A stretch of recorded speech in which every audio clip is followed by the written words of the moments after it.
Good morning, good afternoon, and good evening. Welcome to CGTN's special live streaming program, The Hype, where minds collide and ideas amplify.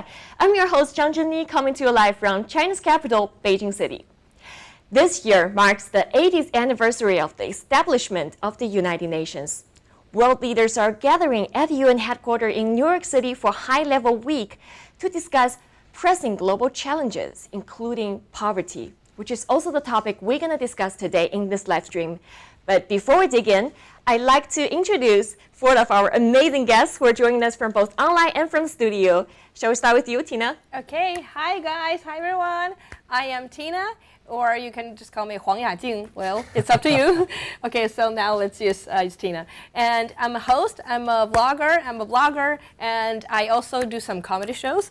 But today I'm here, yeah. So I'm very happy and very honored to be here, and I want to learn more about you guys, and I want to learn more from you guys. Yeah, thank you again. I already start to feel the vibe that you're giving us, so chill and relaxing. Yeah. And Xingyu. Yeah, hi everyone, hi friends. I'm Tsinghua. I'm the founder of Beyond City. It's a social enterprise aims to bridge the cities and the rural areas through education. We brought the city kids to the rural areas to do some social investigations, and we also sponsor the rural kids to explore the cities to expand their career potentials. I used to study international relations in Fudan and NYU, but after graduation, I flew directly back to the village in China and started my social enterprise. Yeah, very glad to be here, and would like to talk more about with you about the rural parts of China. I think just like me, many viewers will definitely feel interested in about your personal experience, but we will get back to you later. Yeah. And how about let's welcome our guests from online. Maybe start with you, Andrea. Hi everyone. It's very nice to be here. My name is Andrea. I'm from Romania. I grew up in Italy, and I'm currently in Geneva, where I am doing my second year of master program at the University of Geneva in collaboration with the Tsinghua University, where I study public policy for the SDGs. And I'm very happy to be here today to not only share my point of view, talk about some important topics related to the SDGs and the UN, but also learn from the other hosts as well. So thank you for having me. Welcome. And we have Nicole. Hi everyone, my name is Nicole, or you can call me Li Zhang. I'm currently in New York right now, and I'm working for the United Nations Financing for Sustainable Development Office.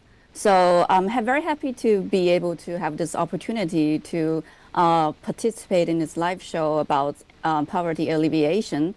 Although our office is not directly working on poverty reduction, we do try our best to mobilize all kinds of resources to support member states to achieve all the 17 Sustainable Development Goals. Happy to chat with everyone here and learn from all of you. Thank you. Well, thank you for all joining us today. Well, I'm sure that you've definitely prepared so much to share with us today, as we're going to discuss how young people become doers in poverty alleviations.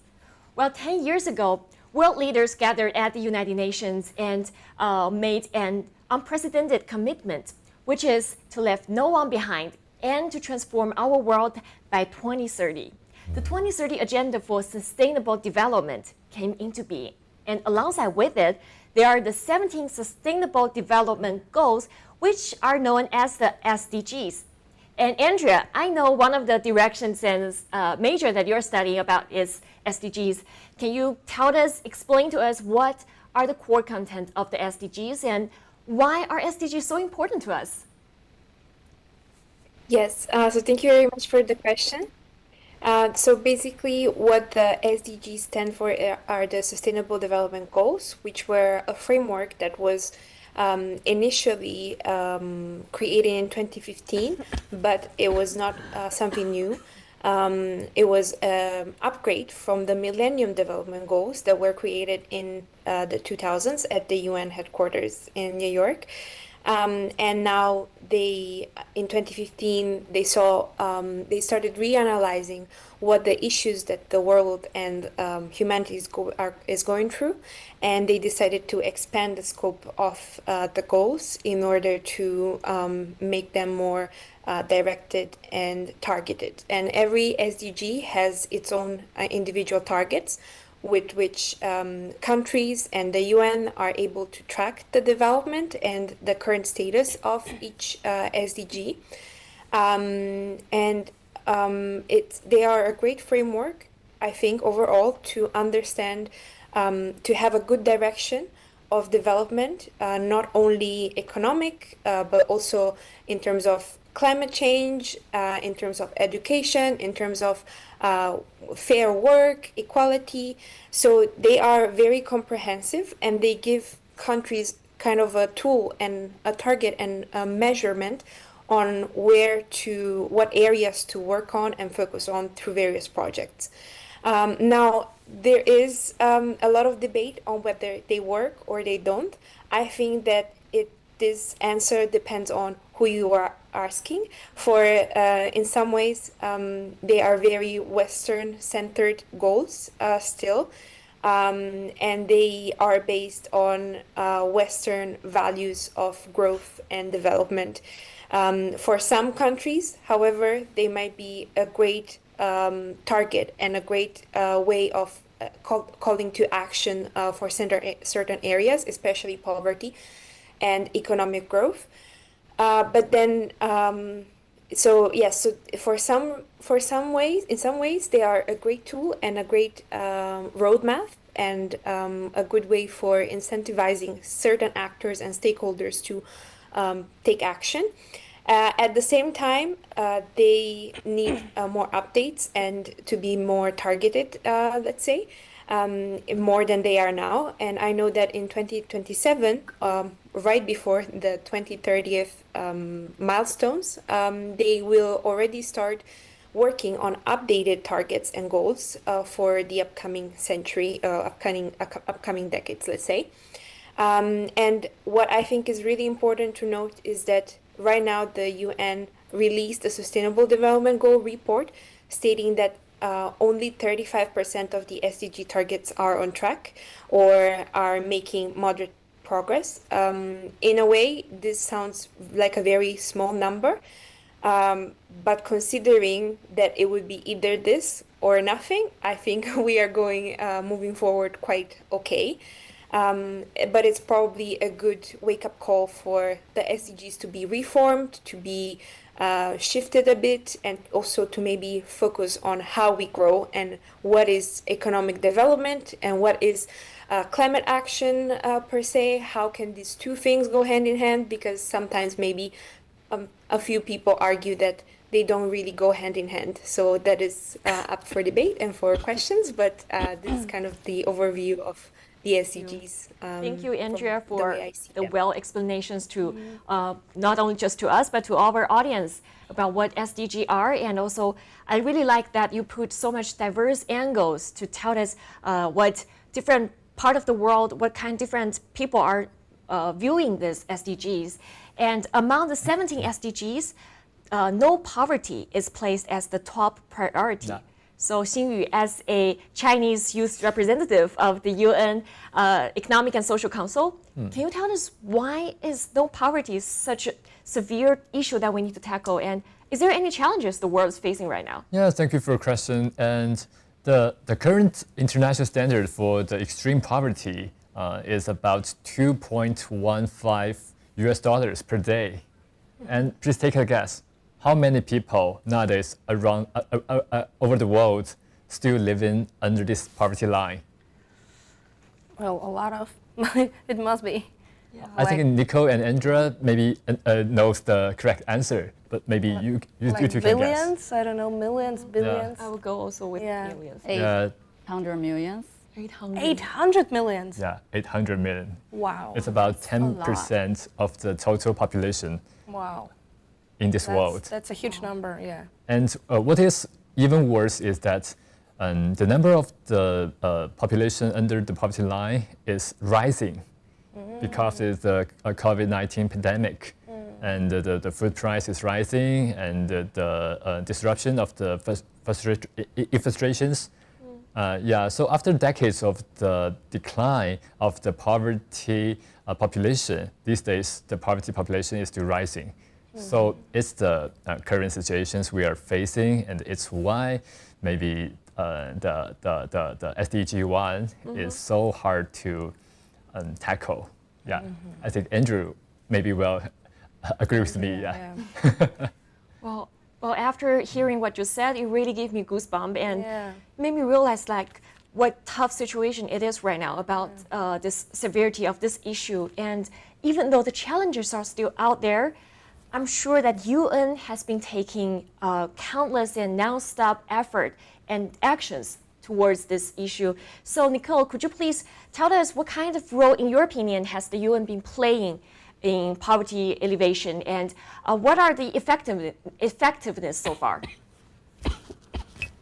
Thank you for your question. So, like you said, like poverty eradication is the #1 SDG among all the 17 SDGs, and these goals are set out in the 2030 agenda 10 years ago.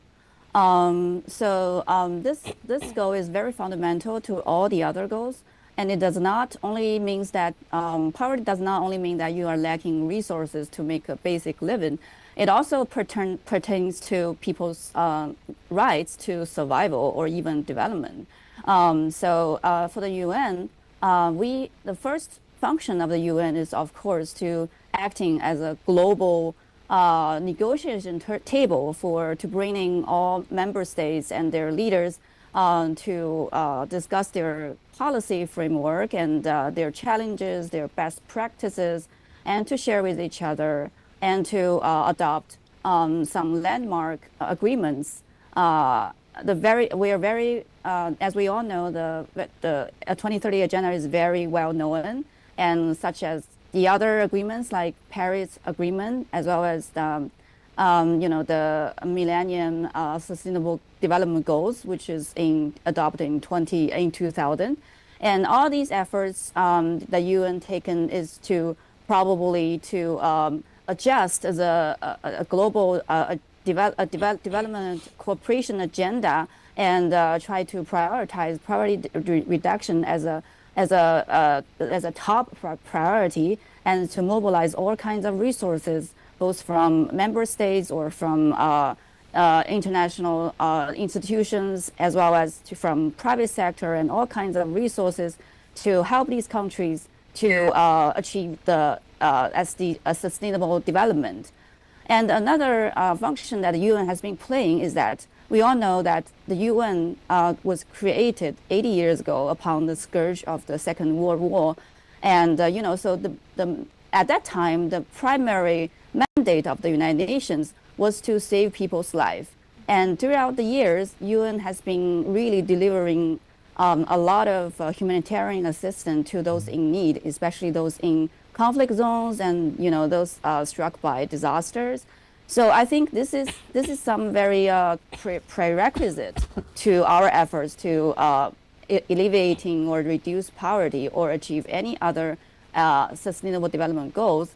For example, the World Food Program under the United Nations is delivering humanitarian assistance to around 138 million people around the world with food and other assistance. So I think this service or function of the UN is still very critical even till today.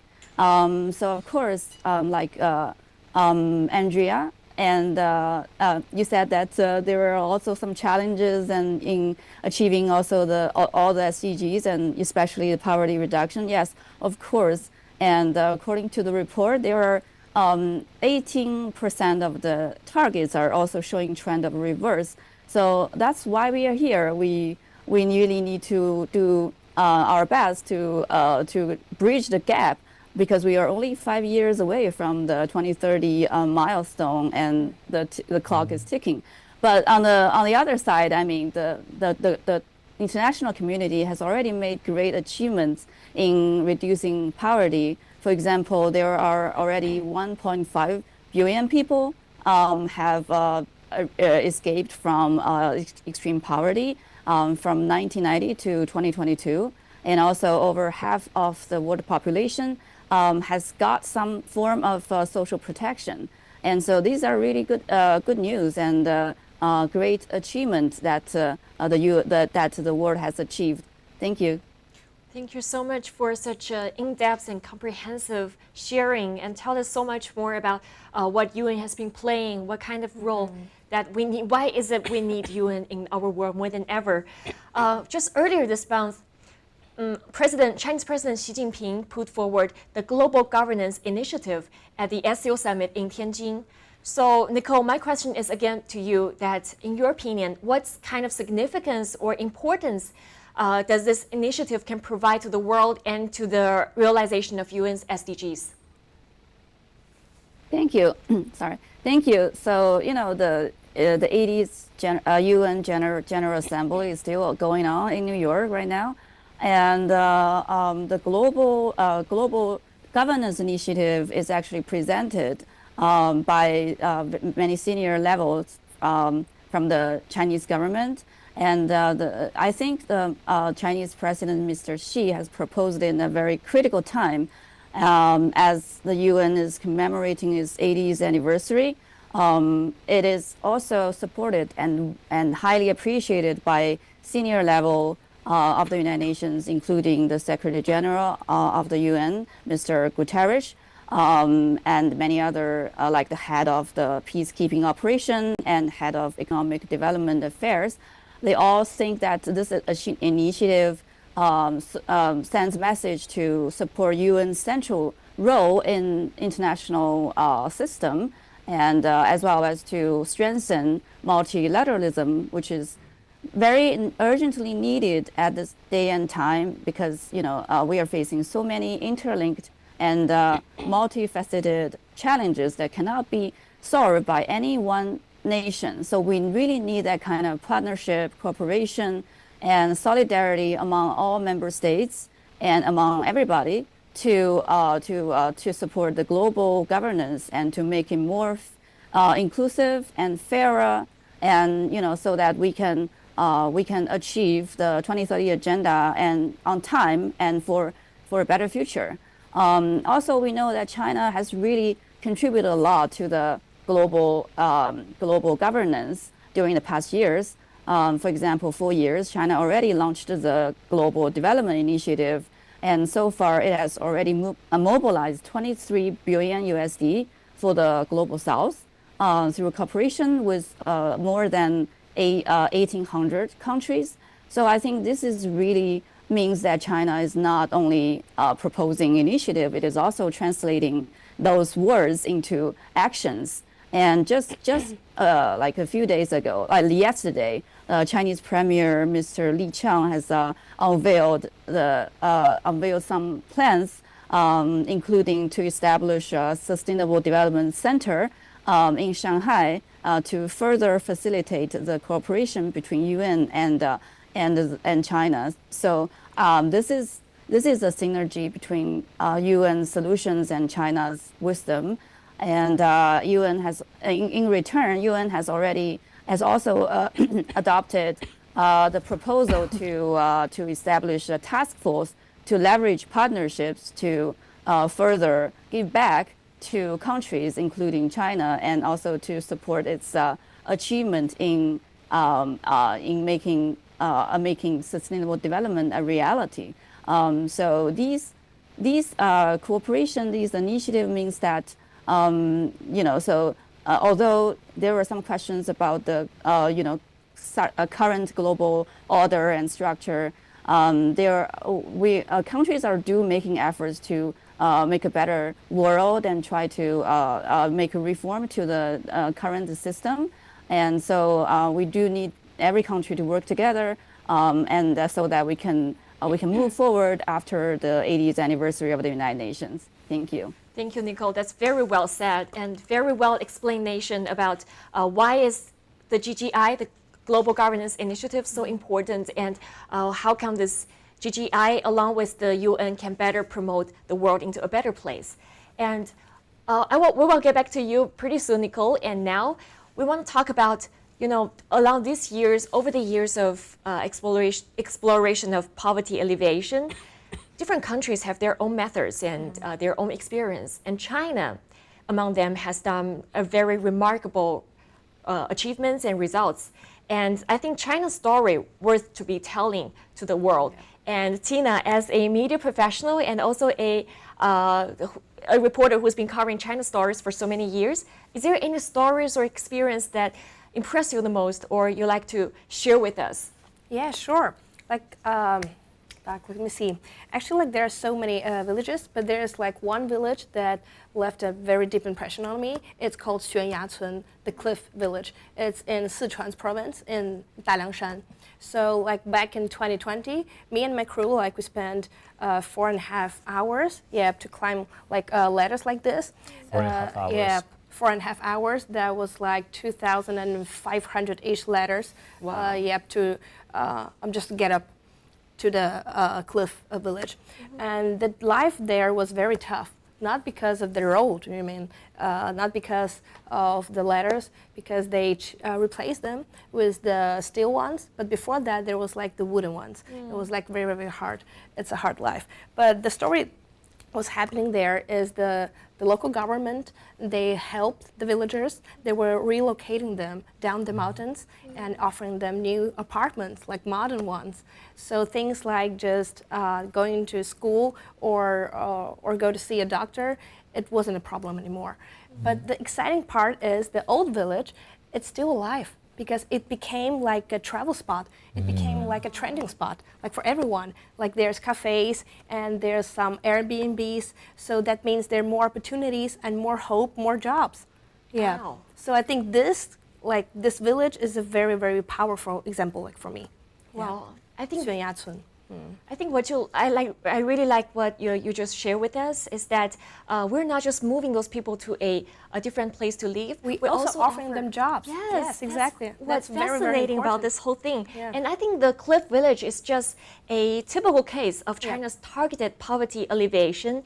And as a matter of fact, our team, CGTN team, has also covered this same village a few years ago when it's carried out its relocation project. And this relocation project is also one of the huge China's resettlement project that China has been doing, that moving those residents from very tough conditions, tough areas to a safer and better living conditions place to live. So we actually have a video. Let's take a look.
No fat people there. Wow, that is just one example, but China has done way more.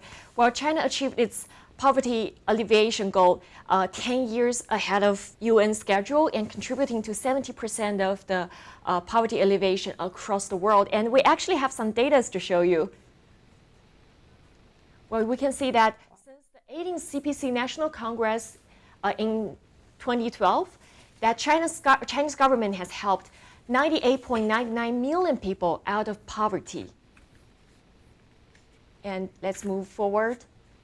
And we can see this is the poverty rate of Chinese rural areas. And we can see the number has dropped significantly from 97.5% in 1978 to now 0 back in 2020. So that's a very huge impact and very massive, significant movement. And actually behind this massive figure lies the the actual lives of countless ordinary people. And so I'm wondering, over the years of your observations, what kind of changes have you noticed in Chinese rural area, Tina? Wow. I want to say very, very many changes, but two changes really stand out for me. One is how everything is connected, and the other one is how people got confidence. Because there's an old saying in China, if you want to get rich, then you have to build a road first, right? Yeah. But nowadays, I think this road doesn't only means railways, highways, but it's the whole infrastructure, power, internet, and the communication, water, everything. And now it's getting all better and better. But in Xuanyacun, in Cliff Village, I saw people they were kind of unsure, but then they went to a positive situation because they were so confident and showing me all the products that they got, and they were selling them on the internet. So I saw the confidence, and that confidence, I think it's very important because many years ago, I think the rural areas and the villages, they were places that forced people to live. But right now, all these small villages, they attract people like you. Yeah. It's not a place to live, it's a place to live. And a place to work, it means opportunities, it means hope. So I think this is a very big difference, because now there are very, very many young people who just came back to China, and they actually live and they work in small villages. So like you. Yeah, so this is very important. Yeah, and some Chinese young people, they go to the village to be digital nomads. Yes. And they can work on the internet and live in a scenery places. Yeah, exactly. So all this, I think this one is a very big change. There's just so many changes and innovations happening in rural areas, just like you mentioned, that young people actually choose to go to the rural areas.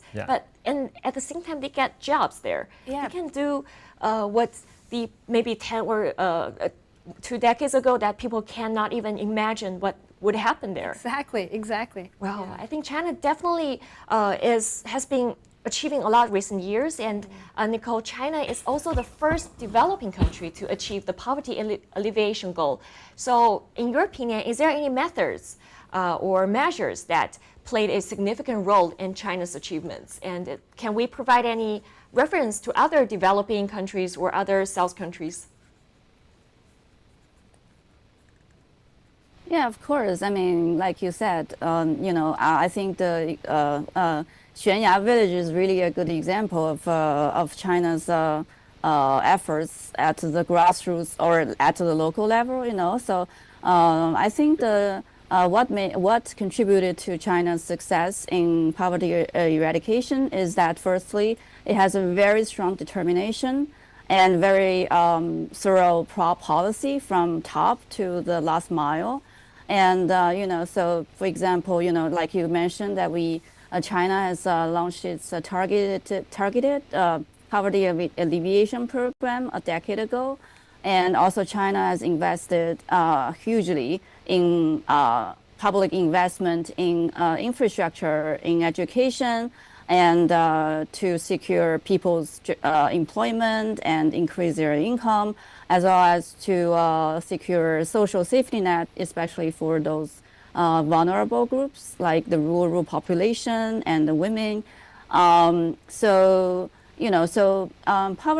Poverty is actually an economic phenomenon. So it can be solved or it can be reduced during the economic development, economic growth.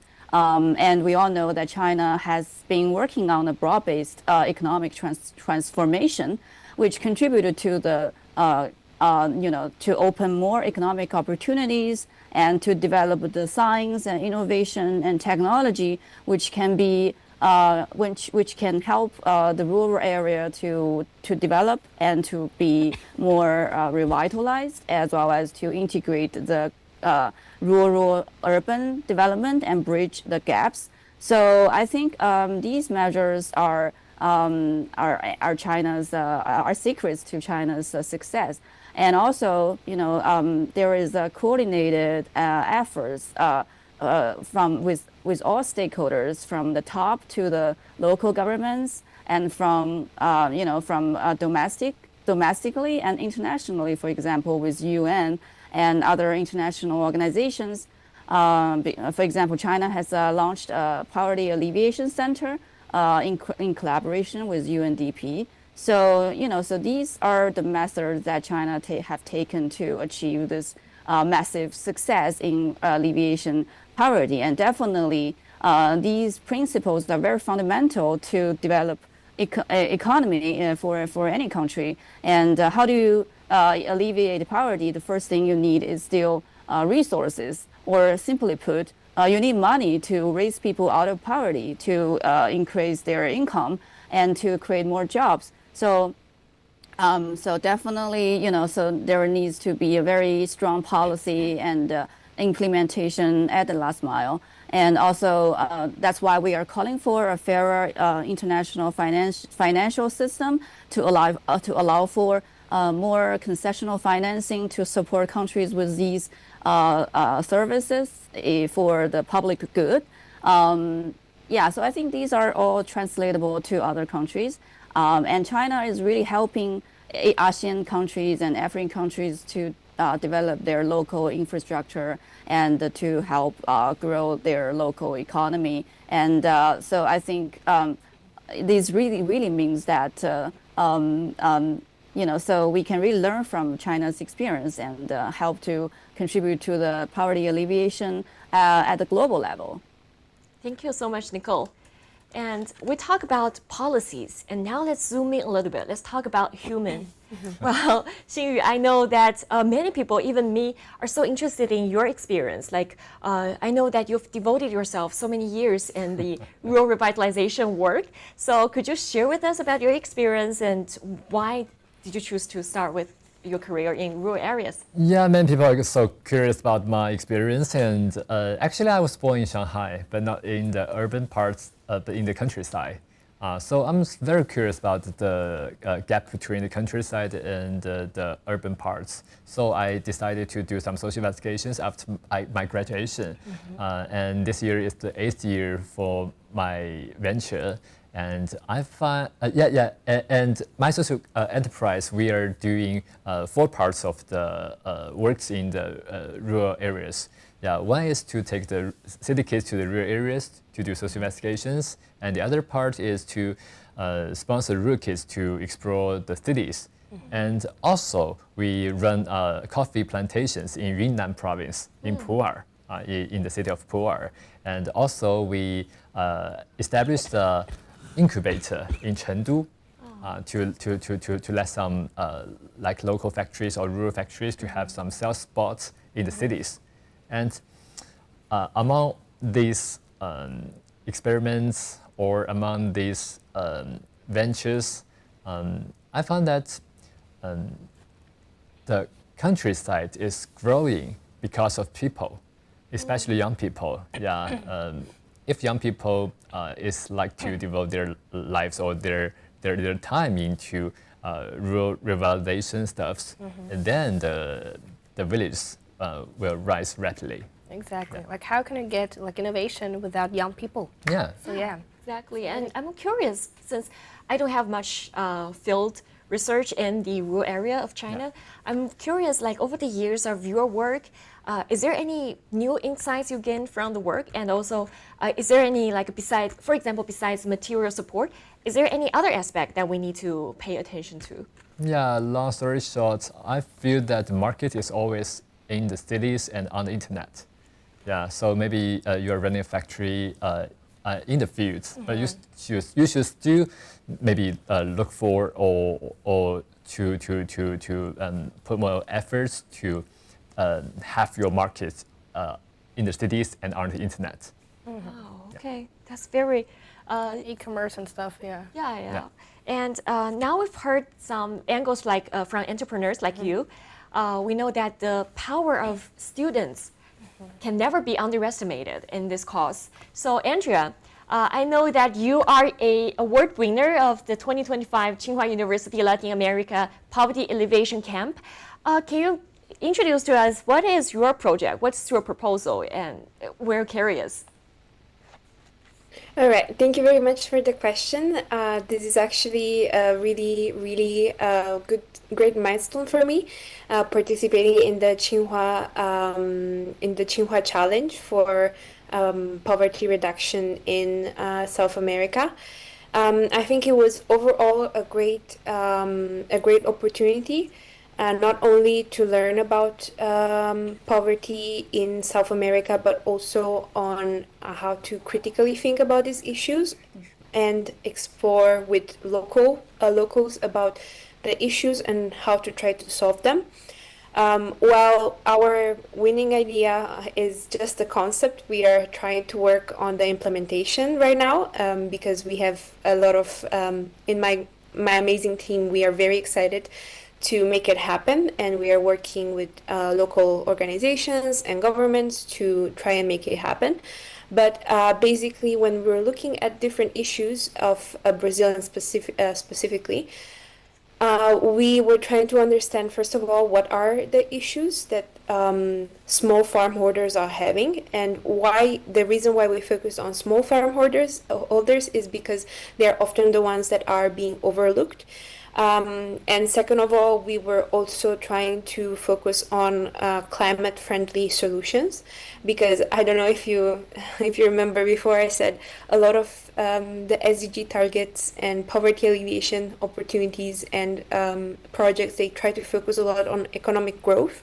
And while we want economic growth for everyone, we don't want this to completely element the big corporations only. We want more equity. From speaking for myself, I think what is the next global trend and the next economic growth model is going to be more in redistribution rather than creation. And I think this is an important point. So we wanted to focus on small farm holders that would be able to get directly profit themselves without having to go through big corporations for now.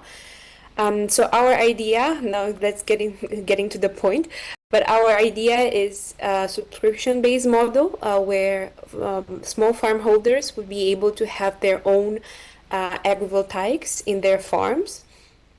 Basically, agrivoltaics is when you have a solar panel at the top, and at the bottom you are still able to cultivate your own crops. It can be any different type of crops, especially the ones that are shade-loving, such as tomatoes and grains. And the reason why we want this is not only for economic benefit, but also for soil degradation reasons. And we noticed that in the northeast area of Brazil, in the Sertão region, there is a lot of potential because of solar irradiation. In the region of South America, it's the region with the most solar irradiation per year, and the most, it's also semi-arid region, so there is a lot of soil erosion and degradation. So this would kind of fill in the gap of these two issues, let's say. When we were looking at the project, we were also trying to draw comparisons with China. Agrivoltaics stood out to us because in China first of all, China is the leading country for photovoltaics in general, but agrivoltaics is a new solution that is being currently adopted, especially in arid areas such in Western China, where they created huge parks where local farmers were still able to farm there and were employed by the big park.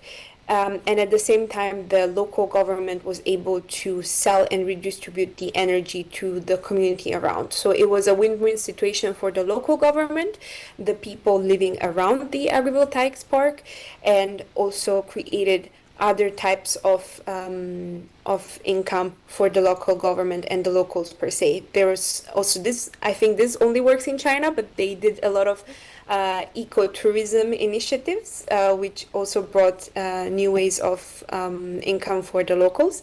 So we thought that this idea was really interesting, but then obviously we tried to adapt it to the Brazil ecosystem and economic model and what might work there.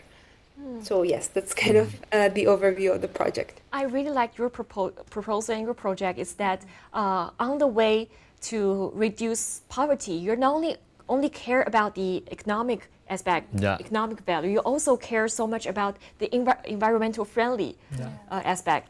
And there's a saying in China called 因地制宜, which means to adjust measures according to local conditions. So I'm wondering, according to your project, did you do any localizations that the project can better suit the Brazilian conditions? Yes, so we tried to completely remodel the proposal, because one thing is to say, okay, we buy a patch of land and we put the agrivoltaic park there and it's done, but it's not as simple. And as I said, we want to try to give the benefits firsthand to the small farm holders, not a big company that would have the benefits and run it directly.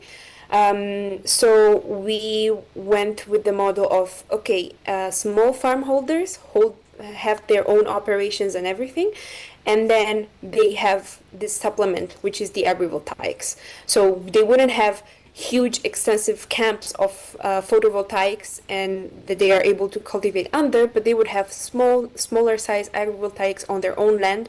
And so yes, so that's how we tried to localize it to the needs of the farmers. At the same time, there is different infrastructure in Brazil, so a lot of the energy distribution is a bit challenging. So we also tried to put that into the equation of, how can we solve this issue of energy distribution, because the region also suffers from energy poverty. So we looked at different angles and tried to tackle them as well, because there is no one solution for every place in the world, because otherwise we would be completely done with all the SDGs by now. But so that's kind of how we try to do it, is looking at the issues and try to come up with solutions. And I think also it's really good to have a very international team with different backgrounds and different expertise, because then we can try to draw from not only China, but other parts of the world, what is working over there, what could work. And I think that's one of the best ways that young people, when trying to solve issues, can deal with these problems. Thank you, Andrea. And I'm very glad to see that from you and your team that more and more young people with international backgrounds are saying China stories, are paying attention to China. So, Xingyu, I know that you definitely know some people, some young people from different countries.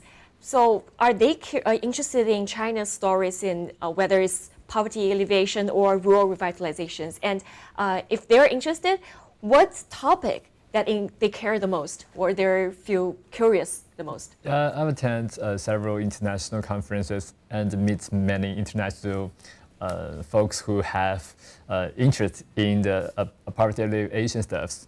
And I'm very surprised that they're very fascinated with the e-commerce and the live streaming industries in China.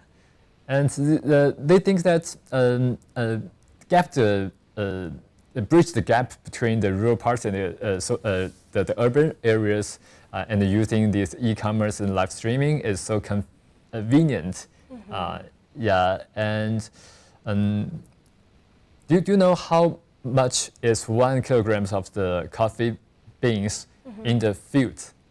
Please take a guess. Maybe I can give you a reference. It's about 1 kilogram of the coffee beans. The fruit can be baked into 600 grams of the coffee, and it makes 30 cups of the latte or America. So it's maybe about 500 or 600 RMB yuan in Beijing. the Chinese capital, yeah. But take a guess, how much did that worth in the field in Yunnan province? I mean the beans or the coffees? The beans. Ah, the the beans. coffee beans. The coffee Wow. beans I mean, in Yunnan. if it's 500 RMB in Beijing, then maybe Yeah. 300 in Yeah. Yunnan? Yeah, I'm No, thinking about the same. no, Lower? no. Lower, much lower. It's about 200.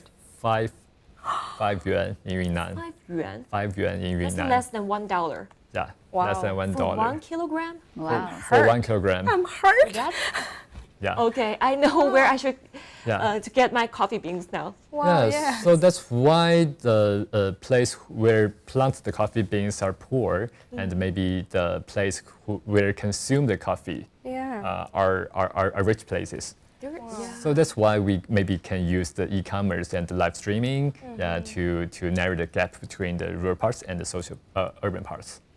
So with the help of the e-commerce now, what are the prices so far? Like, do you have an estimate figure, or does it actually help the farmers over there too? Yeah, help a lot, and not only maybe rise the price of the coffee beans.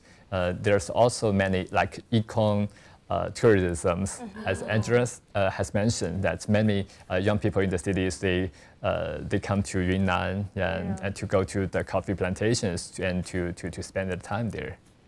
And I think that another good thing about e-commerce, about live streaming, is that to help the world know that there is a place in China that produce very good quality coffee beans. Yeah. That coffee beans are not just from Brazil, from other countries, but also in China we also produce that. Yeah, That's yeah. a very good point about that. And speaking of e-commerce, I know, Tina, you've had experience being a live streamer that helped locals to do the e-commerce in Guizhou province, right? Yeah, Can yeah, you tell us about the experience? What Yeah. was it like? I'm still shocked about the 5 yuan coffee beans. Yeah, I'm like very, very shocked. Okay, so yeah, I had like e-commerce, live streaming in Guizhou, and at first, like we were selling some local like tie-dye scarves and some local silver because we were in Miao ethnic village. So we were selling the products with some local women, and at first they were like very shy in front of the camera. But then when all the comments and they saw all the likes and some orders, like, and the orders were coming from all over the country. So they were like very happy, and you can see their eyes just lit up, you know. And like in the end, it was not only about selling the products, it was about like telling their stories, like let everyone knows like how the life is going and stuff like that. So like in the end, it's like a cultural pride. You know, Cultural pride. yeah, and also I think like e-commerce and live streaming brought like many important things. Like for example, like you said, like it shrank the distance, because like many years ago, like even if some rural areas they have very good products, but it's trapped in the mountains. But right now, with the help of the internet, it can reach like anywhere, and like reach like anyone. And the second one is, like as I said before, like many times, the confidence. Because you can see, you know, when people are kind of, you know, when they have some problems about money, then they don't have that, like the inner confidence, power. inner power, Yeah. yeah. But the inner power, I think, is very important. Because once you get the confidence, then you have the motivation to work more. And, you know, like the whole vibe is different. So the third, I think, is... I forgot the third because I wrote it down. I have a question. Innovation. Oh, Yeah. So like I said, like because when you're doing live streaming, you have to learn about very new things. Like for example, like marketing and packaging branding. and Logistics. and branding. Branding. Yeah, exactly. And sometimes you even have to learn like video.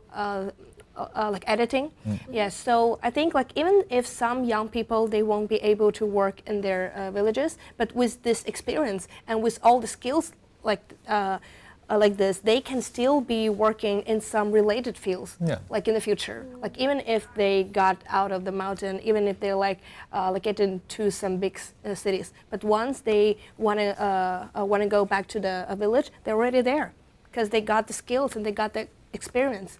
So I think e-commerce, it really like it bring like innovation. Yeah. Well, I think the environment of the rural area has changed significantly. That also, like you said, make those young people look at their hometown from a different perspective. Yeah. Like they're not just being shined of where they're from, but now, as you say, they're proud. Yeah. In their power. Yeah, it is. I'm very touched by this experience you had, and very glad that you helped the locals. And I'm sure, just like you, many young people out there are also eager to help this poverty alleviation work. So, Nicole, I'm wondering, UN, I know that UN values the power of young people as well. So, is there any platforms or programs that are available that you suggest that they can provide help or support to younger participants? Thank you. So before I before I talk about the youth initiative from the UN, I also want to add a little bit more on the economic part. I mean, as Andrea mentioned, that investing in the rural area is not only for economic benefits. Actually, what I want to say is that we should look at these investment as something as that can have a return. You know, for example, if you invest $1 in early childhood development, you can get $17 in return when they grow up as adolescents. And also, if you invest $1 on girls' education, you get $2.8 return, so that they can contribute to the economic growth and to enhance the labor market. So you have a more educated labor force. This statistics points to the fact that we are not only investing for a cause, we're also investing to make a profit and make a better future for everyone. So talking about the youth initiative, of course, the UN has the Youth Forum every year in April, and also it has the Green Job for Youth Pact to support young people to support their entrepreneurship and support their employment, and so to support their studies in the green industry. So, and also this year during the general debate during the high level week, UN has organized for the first time a high level meeting on the Youth Plus 30 summit. So it brings youth representatives from all over the world to discuss all kinds of topics such as AI, global change, and also some employment, young youth entrepreneurship, poverty alleviation, and all kinds of topics. So I think this year's theme of the 80th anniversary of the UN is to build, to be better together, and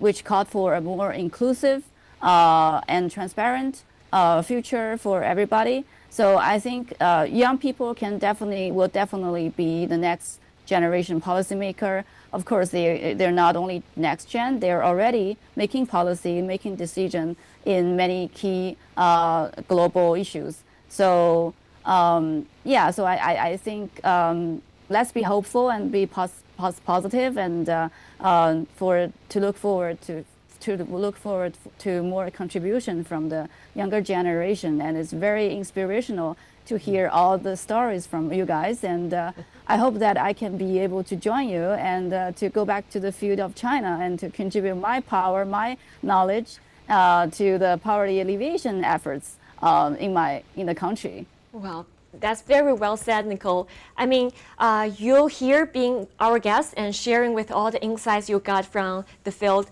already help a lot. And well, coincidentally, that I actually attended a launch ceremony earlier this week in Beijing. It was a global youth visual campaign launched by both United Nations and CGTN. And the campaign was to attract young people to share their feelings, share their visions for the world. And the campaign eventually received 56,000 submissions from over 51 countries, I think. Wow. And I was lucky enough to interview one of the award winner of that campaign, who's a French young man. And he liked to share with us about his vision about poverty alleviation. Let's take a look. As a student, I did study China and what China did over the last 3 decades to lift out its population out of poverty. And I think it was a very relevant example also for other Asian countries and some African countries. People like me who studied that kind of area can learn a lot of things about those topics on doing research. So I think it's a great initiative to also show to young people what poverty actually is and what the UN does to help people in need. Young people can help raise awareness on those topics and show that they care. The zero poverty goal is a test, not of resources, but of will. The tools exist, the money exists. All is missing is will to change things. Let's be the generation that will end poverty. Not because it's easy, but because it's right.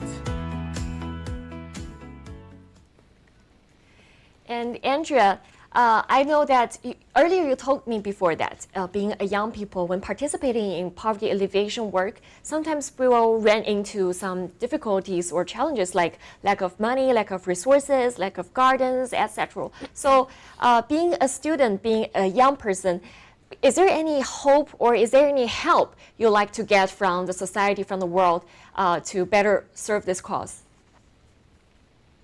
Yes, I think you made a great point when, as young people, we face a lot of challenges, especially monetary and lack of connections. I have to say for me personally, I've been in a very privileged environment my whole life at Tsinghua in Europe and in different part of the world. I've always felt like I had a lot of privileges, but also a lot of responsibilities at the same time. It still is a challenge. In our project, obviously, we are looking for partners. We are looking to make it happen, but it takes time and it takes a lot of efforts. What I think is really helpful for young people is to look for diversity within your teams, to look for different type of opportunities, not only monetary, not only exposure wise, but also opportunities to learn, opportunities to meet new people, because you never know where you will find your luck. And at the same time, I think it really is helpful to not only think about yourself, but also try to lift others, because usually this type of partnerships and this type of friendships can bring to a lot of internal richness, and usually partnerships succeed even better with this. But what I think is also really interesting about what is happening right now is that young people have more and more power. There are a lot of different views going on, a lot of different opinions. But I think what makes it really special about the time that we are living in is that we also have a lot of we have a really strong voice. We have a really great reach, not only through social media, but also in different platforms that we have access to thanks to the internet and modernization. So I think that we need to take advantage of those and try our best in the meantime. Yeah. So yeah, that's kind of how I see it. Thank you, Andrea. And Xingyu, do you think is there any unique advantages of the young people that they can better use this as a tool to serve this poverty alleviation work? Yeah, I think at least there are two advantages young people can hold. The first one is they are digital natives. Yeah, they was born with all these digital stuffs. Yeah, they are familiar with the internet, and they're familiar with artificial intelligence, all these ChatGPT or other stuffs. Yeah, and then the other thing is when people are young, they're more innovative. They like to try something new, and they like to challenge the status quo. So I think it's the best time to maybe start a new business when you're young. Yeah. That's very well said. And Tina? Noted. Start a business while you were young. Okay. I think you just already did what he suggested from your own experience. But just like Xingyu mentioned, we're surrounded by such new tools every day, like ChatGPT, like those AI, and those social media platforms. And I know that you are a very huge influencer as well yourself. Huge! Oh my gosh! No. So, in your opinion, how can young people use this tool to better serve this cause? Well, to follow her. No, yeah, first start and follow CGTN as well. yeah, follow, follow us both. Well, so like from like if I take example from the Cliff Village. Like, well, I was there. I noticed that there were some apps already like back at that time, and those apps helps farmers to diagnose some, like for example, some crop disease, you know, and like now 5 years later, we have so many AI, we have so many like short videos, and there are so many young people. They shoot some short videos, some cuts, and then they put it like to the internet, and then they let the whole world see like their hometown. And in this case, I think they turned like pity into interest, because they attract more people to come, and they attract like more resources, and this is like very important. Yeah, and like from the other way, I think like AI is a tool, right? But like we, the young generation, we are like super connectors, because we connect the tool to the real people, like to the real like elderly guys. Because some old people, they're like maybe they're still living like in the villages, but they cannot use all of this. And we can teach them, or like we use some AI to help their life to make it like easier. So I think AI and us, we're like co-workers, you know. It's like we're working like all together, tools and connectors. So yeah. That's very well said. I especially like what you mentioned about that. We being young people, when we're enjoying those convenience brought by those new technologies, we shall never overlook those elderlies or the one they're silent, that they're not knowing how to use those tools. It's our obligation, responsibility to help them. That's very well said. I'm very touched by that. And well, I think thank you so much all for your insights today and your wisdoms. And I've learned so much from all of you. And I think another thing that inspired me today so much is that from our guests' experience and their observations over China's changes over the years, that has taught me one thing, which is, you know, China over the years is not only making its people have a better life, but also helping this. It's giving a living example to the world that, which has been proved as successful, which is that poverty alleviation is never mission impossible. If something can be done, since China has already done it. And China is never about schooling other countries. We're just sharing our experience for all the developing countries. If you need any help, you can just take to look at what we've done here and to take the reference. Well, I like to end our show today by quote a sentence that I feel so touched by reading one of the UN report. It is said, sustainable development is not a destination, but rather a journey of innovation, adaptation, and commitment to human dignity. Well, I think that comes to the end of our show today. So much for joining us. Thanks for watching. I hope to see you guys next time. Till next time, bye-bye. See you, bye-bye. Bye-bye. Thank you. Bye bye. Bye bye.